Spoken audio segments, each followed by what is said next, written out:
It's changing now, isn't it?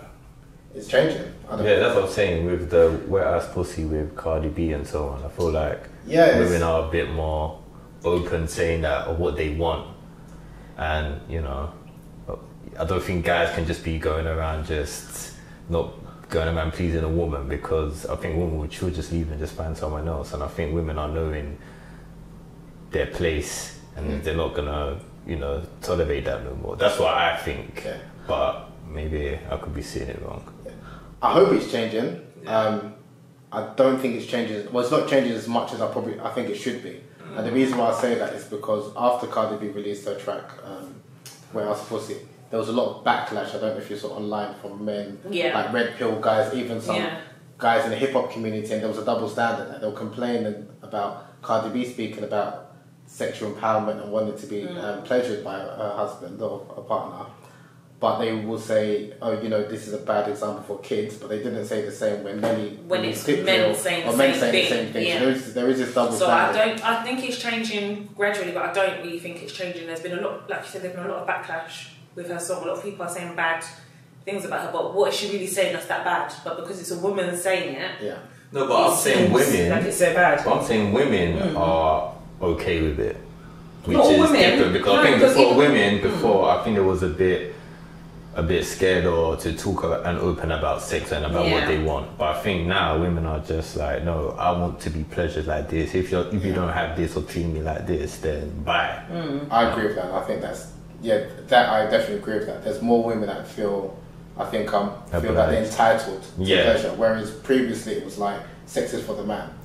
So with like Cardi B's song Kia before about 10 years ago, they all feel entitled to pleasure and they're demanding pleasure, which is good. So even I remember Nicki Minaj, I think about 5 years ago, she said that I demand to be pleasured in the bedroom. And then Huffington Post and Cosmopolitan, they led with a headline saying she's high maintenance. And that's crazy. So it's like, as a man, so why is it high maintenance? Because she wants to be pleasured in the bedroom. Because a man's not gonna like that though, because that means we need to put in more work, and we don't want to put in work. So that's why, you know, women are gonna get the clapbacks.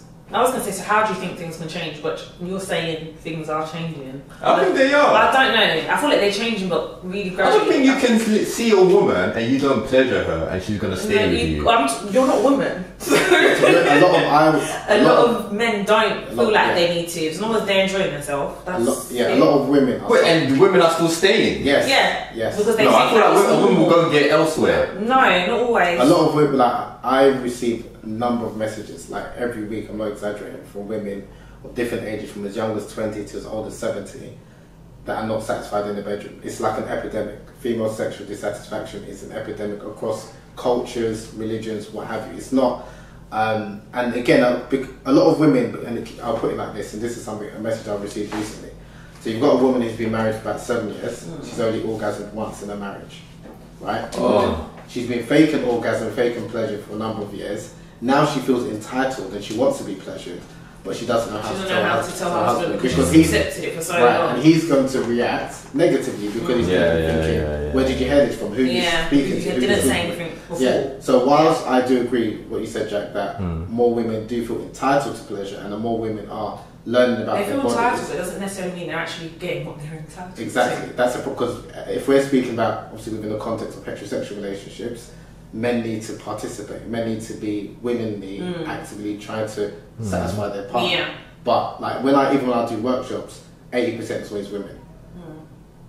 Even when I'm opening up to both men and women, so women are interested. And even if I'm writing or speaking directly to men, women are interested, but men are like, they don't want to show that they're interested, but they might message me on the side kind of thing. Or they'd rather go to porn.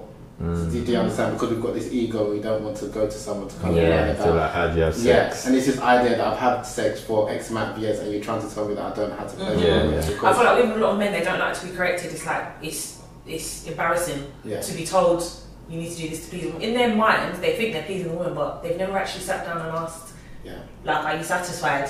That this is good enough. Because of our ego. Sometimes you girls lie as well. Well, that's true. Girls lie for our ego, so we think feel like if you're with someone for a number of years, you should know your partner well enough to know if they're really enjoying themselves or not. When I was like just out here, just wild, like you're with so many different partners, you don't even get that opportunity. I'm talking in a relationship. Yeah, you but should if you're not in a relationship well enough.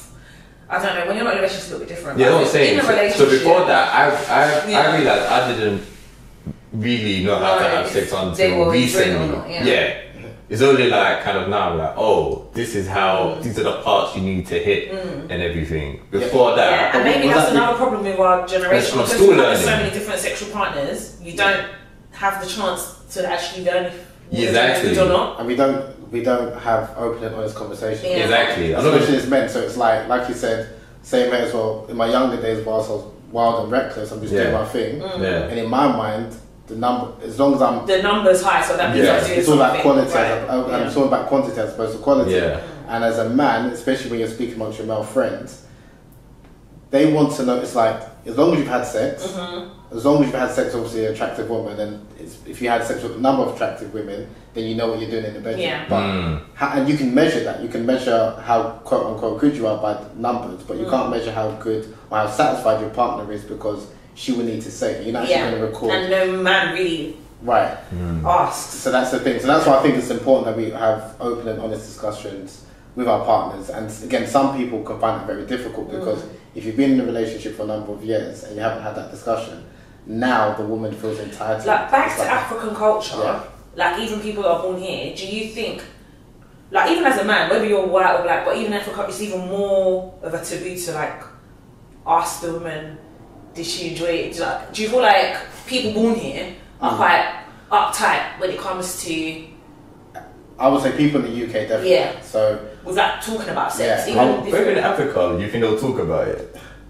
No, but... No, well, the funny thing is I think Africans in America are more open to have this conversation than in the UK. So I think it's double, because obviously in the UK culture we're quite prudish anyway, conservative. We don't want to have this conversation, and because of our African or modern African culture.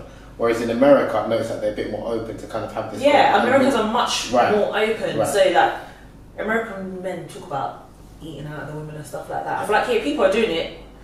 It's a small minority of men that will actually come out and start talking about it. It's happening, but it's not something. I feel like if men had more conversations between themselves, they would know how to please the women. That would be very difficult. Yeah.